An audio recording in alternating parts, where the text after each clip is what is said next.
Chères toutes, chers tous, fidèles abonnés de SOE TV, amoureux des belles lettres, bienvenue dans un nouveau numéro de votre émission, l'art de la rédaction. Il faut, avec les mots de tout le monde, écrire comme personne. Cette pensée de l'écrivaine française Colette nous interroge sur la manière, la méthode à utiliser pour arriver à écrire à la fois de façon originale et dans un langage simple. Vous vous demandez sûrement comment cela est-il possible.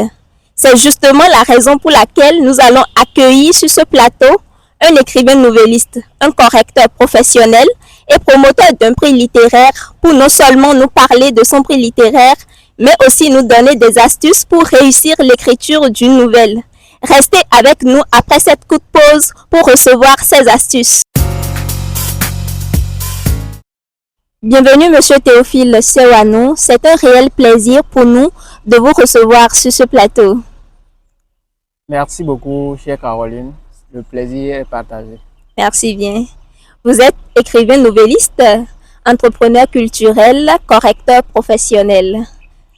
Et depuis quelques mois déjà, nous voyons les affiches d'un concours défiler sur les réseaux sociaux.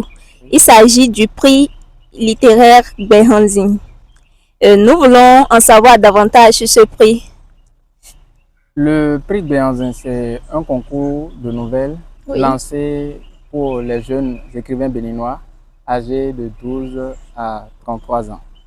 Ce concours vise à valoriser la culture africaine et à promouvoir les jeunes écrivains béninois. Merci beaucoup. Ce concours vise à promouvoir les jeunes écrivains béninois tout en valorisant la culture africaine. Donc c'est là l'objectif de ce concours. Oui, c'est cela. Et qu'est-ce que vous attendez des jeunes plumes? Comment vous pensez que les jeunes peuvent mettre leur plume au service de la culture africaine? Pour ce prix, nous avons décidé que les jeunes écrivent une histoire d'amour inspirée de la culture africaine. Et quand nous parlons d'une inspiration à l'africaine, c'est impliquer dans l'histoire les héros africains, un héros africain et une héroïne, et également impliquer un site touristique ou bien une cérémonie culturelle d'Afrique. Donc, les jeunes qui sont intéressés vont devoir écrire une histoire d'amour entre deux jeunes dont les noms font référence à des héros ou héroïnes de l'histoire africaine. Donc vous pensez que par là, les jeunes pourront mettre leur plume au service de l'histoire africaine. Et je crois que c'est à juste titre. C'est d'ailleurs pourquoi Bernard Dadier, dans son roman « Un nègre à Paris » disait « Vaccinez tous par Paris ». Nous oublions que si cette ville a tant de charme, c'est parce qu'elle a su donner une place aux poètes et aux artistes. Un peu plus loin, il dira même que tout ici respire poésie. Un peu comme pour dire que ce sont les auteurs qui arrivent à mettre en valeur la culture et qui font en sorte que ceux qui nous suivent, ceux de l'extérieur, puissent aimer notre pays ou encore notre continent. Merci. Quels sont alors les critères de participation à ce concours-là? À part bien sûr celui de l'âge dont vous avez déjà parlé. Voilà, le critère d'âge, j'ai déjà dit, c'est entre 12 et 33 ans. Après cela, il faut écrire une histoire originale d'une longueur comprise entre 6 et 12 pages. Et respecter le thème, respecter aussi l'anonymat, parce que nous voulons que le jury évalue, nous voulons qu'il y ait beaucoup plus de crédibilité, donc que le jury évalue les tests sans avoir connaissance des candidats réels. Ainsi, nous saurons que le choix a été fait en considérant la qualité des tests et non en considérant une certaine affinité. Affinité, bien sûr. Et en tout cas, c'est assez intéressant.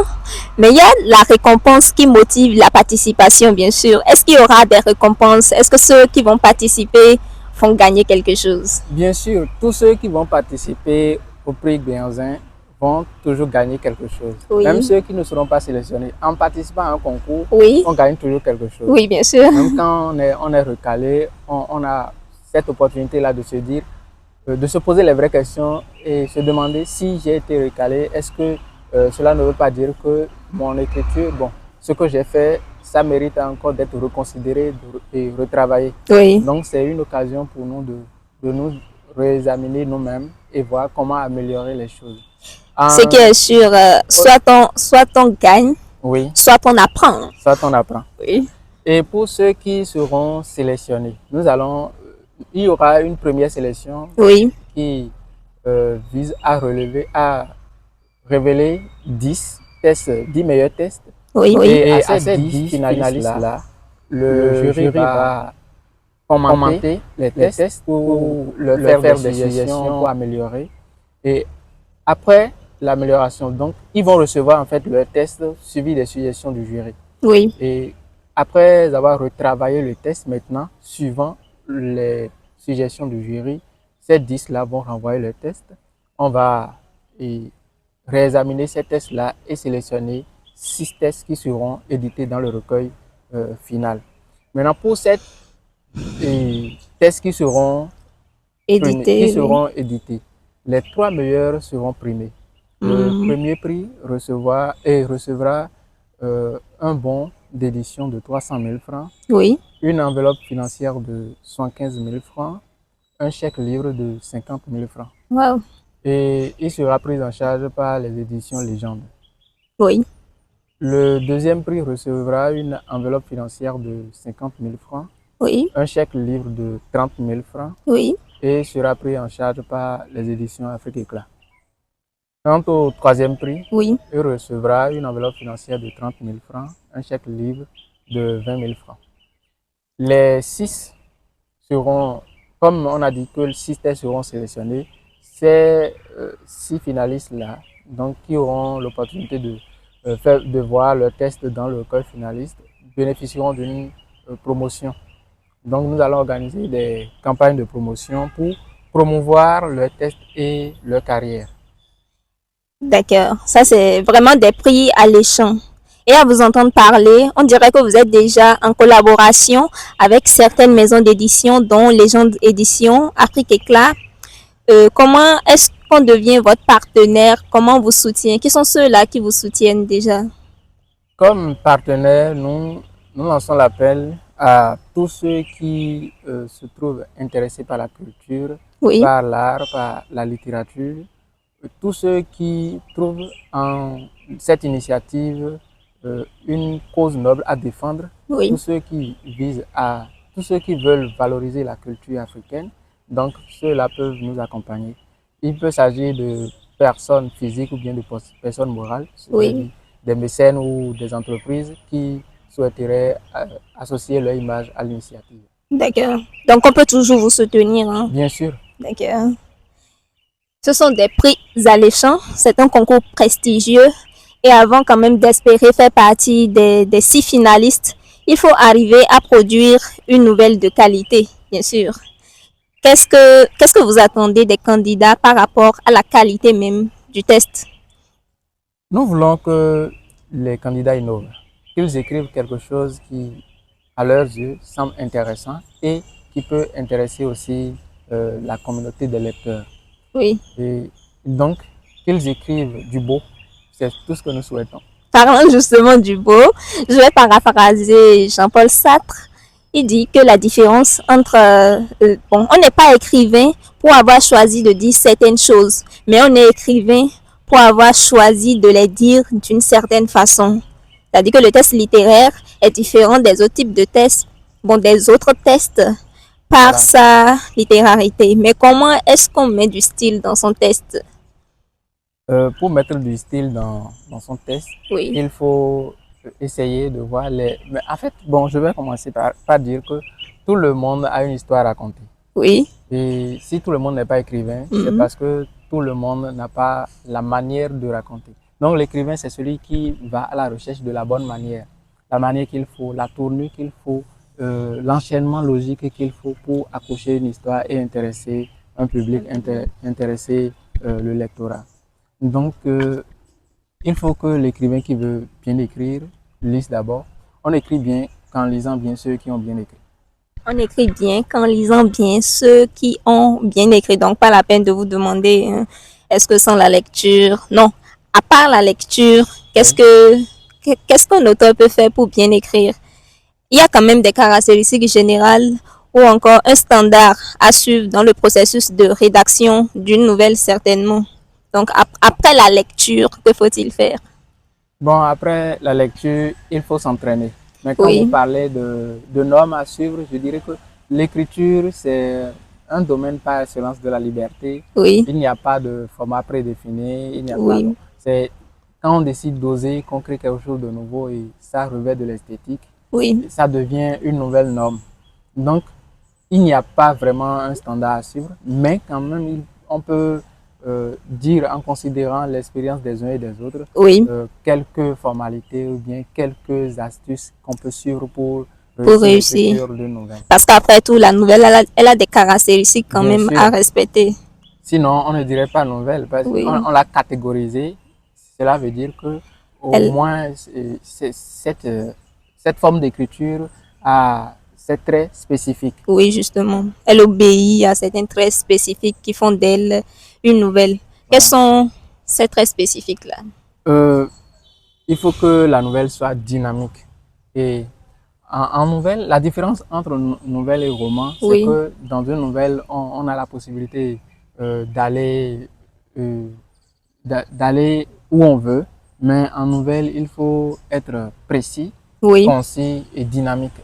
Donc pour cela, essayez d'utiliser peu de mots quand même pour produire en fait la densité. Utiliser peu de mots pour impacter. Ne pas faire du coq à l'âne. Et dire l'essentiel. Dire l'essentiel. Créer du suspense, accrocher le lecteur du début jusqu'à la fin. D'accord. Ça, c'est les composantes générales. Hein.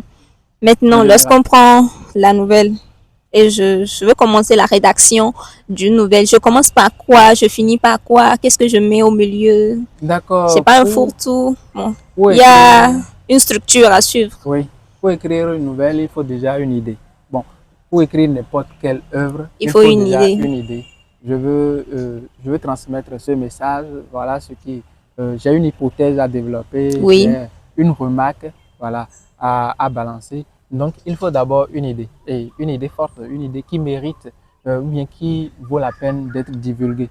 Oui. Sinon, si l'histoire qu'on raconte n'a aucun intérêt pour ceux à qui je veux raconter l'histoire, ça ne va pas intéresser, ça ne va pas accrocher. Donc, partie de l'idée forte pour élaborer une intrigue minimale, c'est-à-dire définir la forme la plus réduite de l'histoire. Oui. L'intrigue minimale, c'est quelque chose d'une, deux ou trois phrases au plus qui résume l'histoire de sorte que dans ce court passage-là, on puisse identifier une mission à accomplir et l'obstacle qu'il y a, l'handicap qu'il y a pour la réalisation de cette mission. Toute histoire est toujours une mission à accomplir. Oui. Un objectif, on a toujours un objectif à atteindre dans une histoire. Il y a toujours un sujet, c'est-à-dire un héros qui va à la quête ou bien qui veut réaliser une mission. Une mission. Et si c'est trivial, en fait, c'est très banal de sorte qu'il se lève, il veut réaliser cette mission et il va directement réaliser la mission, ce ne sera pas une histoire intéressante. Donc, pour cela, il faut qu'il y ait des obstacles. Soit ce serait des conflits intérieurs, c'est peut-être lui-même qui se trouve tourmenté par son passé ou bien son moral, ce qu'il a, voilà. Ou c'est la société qui est contre lui. Voilà. Il faut quand même qu'il y ait des conflits.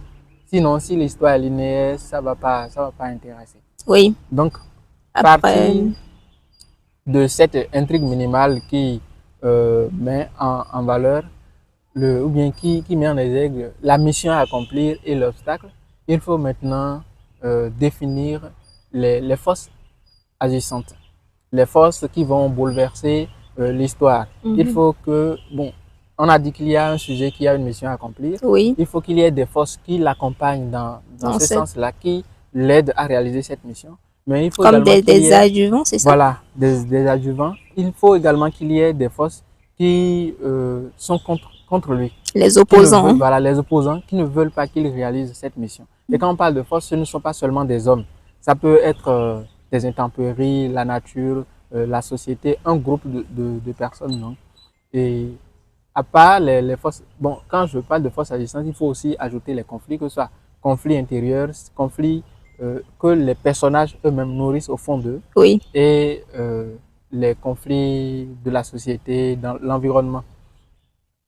Les conflits extérieurs. Après les forces agissantes, il faut maintenant définir les personnages. Parce que ce soit un livre ou bien un film intéressant, il y a toujours dans ces créations un personnage qui nous accroche. Parfois, on regarde un film, on est tellement intéressé par un personnage qu'on se met dans sa peau, on le défend. Voilà, un acteur du film devient à peu près notre incarnation. On a envie de le protéger ou bien voilà, ou bien on est contre, lui. Personnage. Donc c'est parce que le réalisateur ou bien l'écrivain a su bien définir le personnage. Il y a donné des traits crédibles pour que le personnage ou bien le lecteur puisse se voir à travers ces personnages. Le personnage. Parlons toujours de personnages. Oui. Hein. Oui, au niveau de la nouvelle, en quoi est-ce que c'est différent du roman ou est-ce que c'est la même chose? Bon, c'est la définition du personnage, c'est la même chose. Seulement que dans une nouvelle, on n'a pas le temps de creuser jusqu'au plus profond le personnage et juste étaler tout ce qui le concerne. Il faut le définir avec précision en quelques mots. En quelques mots. Alors que dans un roman, on peut étaler tout le passé d'un personnage, tout son vécu, tout son curriculum vitae, je dirais. Maintenant, dans une nouvelle, parce qu'on n'a pas... la nouvelle se définit surtout par sa longueur. C'est une histoire courte. Donc, comme l'histoire doit être courte, il ne faut pas passer tout le temps à parler du personnage. Il faut déballer l'histoire. Donc, et les personnages... il faut essayer de caractériser le personnage avec peu de mots, peu d'actes. Et ils ne seront pas aussi nombreux, hein, les personnages. Non. Et après avoir défini les personnages, il faut maintenant élaborer l'intrigue. Et le début de l'histoire, les rebondissements, comment le sujet tente de réaliser la mission, quels sont les obstacles, comment les obstacles surviennent, comment il arrive à résoudre ces problèmes qu'il rencontre dans l'accomplissement de sa mission. Oui, l'intrigue c'est quelque chose qui nous retient toujours et j'ai lu une citation d'une écrivaine française, Stephen King, sur l'intrigue. Elle dit que l'intrigue, c'est le dernier souci des grands écrivains, pendant que c'est le premier souci des ballots. Je me suis dit comment? Ça vient toujours. On ne peut pas raconter une histoire sans intrigue. Mais cela ne veut pas dire que tout commence par l'intrigue. Oui. Donc, l'intrigue est nécessaire et c'est en fonction de la complexité de l'intrigue qu'on peut même aller jusqu'à définir le genre. Quand on considère la nouvelle et le roman, c'est la complexité de l'intrigue qui distingue les deux. Oui. Donc, l'intrigue est nécessaire, mais comme l'a dit l'écrivain cité, ce n'est pas la seule chose qu'il faut pour l'écriture d'une nouvelle. D'une nouvelle. Maintenant, bon... toujours dans le processus. Toujours dans le processus de l'écriture, après avoir élaboré l'intrigue, on a déjà le squelette de l'histoire à raconter, donc il faut commencer par écrire. Et quand je prends la nouvelle, la structure de la nouvelle, c'est l'attaque, le corps et la chute. L'attaque, c'est l'incipit de la nouvelle. Le premier paragraphe, les premières phrases, il faut faire en sorte que cette partie accroche. Parce que, comme dans un article de journal, lorsque vous prenez le chapeau, il faut que seulement en lisant le chapeau, que celui qui vous lit sache qu'il y a une bonne information qui m'est réservée. Donc, juste en lisant le premier paragraphe, l'incipit de votre nouvelle, il faut que le lecteur soit accroché. Donc, c'est cette partie qu'il faut beaucoup plus travailler. Cela ne veut pas dire qu'il ne faut pas travailler les autres parties. Mais cette partie doit beaucoup plus accrocher le lecteur et lui promettre qu'il y a du lourd qui l'attend. Voilà. C'est comme l'extérieur en fait. Oui. Donc après l'intrigue, il faut enchaîner maintenant avec du suspense. Parce que le lecteur, si déjà au début, dès le premier paragraphe, il sait déjà tout ce qui se passe dans l'histoire, ça va plus l'accrocher, il sait pas, bon, pourquoi, quel intérêt, il va continuer la lecture jusqu'à la fin. Et donc, après l'incipit, les premiers paragraphes, il faut que le lecteur commence par se poser des questions, mais qu'est-ce qui se passe, qu'est-ce qui attend, voilà, jusqu'à la fin. Et la fin d'une nouvelle, comme le dit Carmen Toudonou, ce n'est pas la conclusion d'une histoire. Donc, la nouvelle, ce n'est pas introduction, cause de la conclusion. Oui. Ici, on a dit qu'il y a l'attaque, le développement et la chute. Oui. Mais ce n'est pas introduction, cause de la conclusion. Ce n'est pas qu'à la fin, il faut maintenant conclure avec une synthèse. Non, il faut que la fin aussi soit marquante. Ça peut choquer, ça peut révolter, ça peut révolter le lecteur, ça peut en fait, toucher, l'émouvoir. L'émouvoir, c'est l'essentiel. Voilà. Donc, la fin peut être brutale, mais cela ne veut pas dire qu'il faut achever l'histoire à un niveau où l'intrigue n'est même pas résolue. En tout cas, l'intrigue principale de l'histoire doit quand même être résolue, même si la chute n'est pas une conclusion. Non, la chute n'est pas une conclusion, mais à la fin, il faudrait que, bon, si déjà dans le corps, on a créé des suspens, on ne sait pas, le lecteur se demande qu'est-ce qui va se passer, bon, ça c'est quoi encore? Il faut qu'à la fin, il ait une idée et qu'il retourne dans l'histoire pour dire oui, c'est vrai, j'avais remarqué ceci à tel niveau, donc c'est à ceci que ça a servi. Il faut que la fin soit brutale, mais quand même qu'on ait une résolution. Qu'on ait une résolution de l'intrigue principale. Merci beaucoup. Donc, soit à la fin, pour la chute, soit la mission est accomplie, soit la mission est bâclée. Mais quand même, il faut que ça marque. Il faut qu'il y ait quand même quelque chose pour qu'on puisse dire, bon, il y a eu mission, il y a eu action. Et bon, la fin, chacun se fait sa fin, simplement. Et à part éviter le fait de conclure, de faire une synthèse, qu'est-ce que vous pouvez encore donner comme conseil à éviter lorsqu'on écrit une nouvelle? Lorsqu'on écrit une nouvelle ou bien lorsqu'on écrit toute une histoire, ce qu'il faut éviter, ce sont les clichés, les déjà vus. D'accord. Et voilà. Généralement, quand vous prenez une histoire écrite par les débutants comme moi, voilà. Donc, vous n'êtes pas forcément un débutant, il faut quand même dire que vous êtes un correcteur professionnel. On commence par décrire l'atmosphère, que le soleil était ici, les oiseaux volaient dans le ciel. Dans une nouvelle, on n'a pas trop de temps, il faut aller à l'essentiel. Il faut commencer par l'action, il faut impacter dès le début. Mais quand on se met à présenter l'atmosphère, que la pluie menaçait ici, il y avait ça, si cela ne sert pas à l'évolution de l'histoire ou bien à planter le suspense, le décor, ce n'est vraiment pas utile. Il faut s'en passer. Et perdre du temps. Il y a aussi une chose qu'on remarque, c'est que il y a des gens, parce qu'on leur a dit que écrire c'est dénoncer, ils font le bilan de ce qu'ils veulent dénoncer. Et donc, quand ils commencent par écrire, ils essaient de trouver une inclinaison pour glisser un fait qui n'a même pas un rapport direct avec l'histoire principale qu'on veut raconter. Donc ça aussi, aller de coq à l'âne, ça ne sert pas à la réussite, à l'excellence. D'accord, donc il faut en fait être structuré et les sujets même qu'on développe doivent être liés d'une certaine façon. Voilà, éviter les lieux communs et faire un enchaînement logique entre les faits.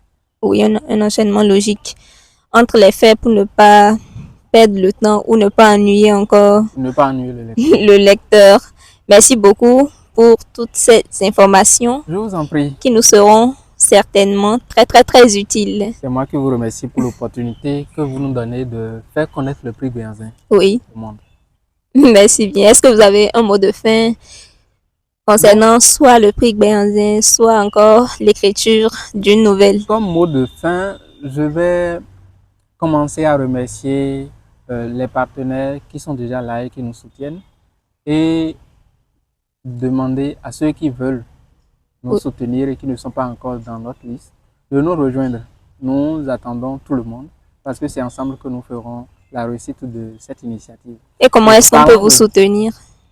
Pour nous soutenir, c'est un concours littéraire, on sait qu'on va récompenser les lauréats, on va éditer un livre qu'on va promouvoir. Donc, soit les partenaires ou sponsors décident de nous soutenir financièrement pour récompenser les lauréats, soit nous offrir des livres également pour récompenser, ou nous trouver des opportunités pour la promotion du livre. Et dans ce cas, on vous contacte pour cela. Donc, je vais profiter pour remercier les gens d'édition, Édition Afrique Éclat et Édition Récréation et Alliance Culture et Création. Ces structures qui nous soutiennent déjà et qui nous ont déjà fait, qui commencent déjà par montrer leur engagement solide envers le prix et l'initiative Prix Béhanzin. Merci bien. Vous n'avez pas un mot à l'endroit des candidats, tout ça? Bon, je dirais aux candidats d'oser, de nous envoyer des tests lourds et en tout cas de ne pas se dire que leur voix ne compte pas, que peut-être parce qu'ils sont débutants, ils sont à leur début, peut-être c'est leur premier test qu'ils veulent écrire, que cela n'est pas une raison d'abandonner. La voix de tout le monde compte. Même si le candidat envoie son test et n'est pas sélectionné, c'est déjà une expérience et ça, c'est déterminant dans une carrière. Merci beaucoup. Je pense que chacun prendra bonne note, que ce soit les partenaires ou encore les candidats. Merci d'avoir accepté notre invitation. Merci également. Ça sera à la prochaine. Merci beaucoup. Et merci à toute votre équipe. Merci. Mesdames, Messieurs, c'était l'art de la rédaction avec pour invité Théophile Sewanou. Avec lui, nous avons discuté du prix littéraire Béhanzin, dont le délai est pour le 30 juin prochain. Pour avoir de plus amples informations sur ce concours, veuillez lire les détails en commentaire. À tous ceux qui souhaitent participer à cette compétition, je dirais, faites vivre le Bénin, faites vivre l'Afrique à travers vos plumes. Toni Morrison dit, s'il y a un livre que vous souhaitez lire, mais qui n'a pas encore été écrit, alors vous devez l'écrire. Écrivez, extériorisez-vous, car c'est un pur bonheur. Merci infiniment à vous d'être restés avec nous jusqu'à la fin de cette émission. À mardi prochain pour un nouveau voyage littéraire. Portez-vous bien.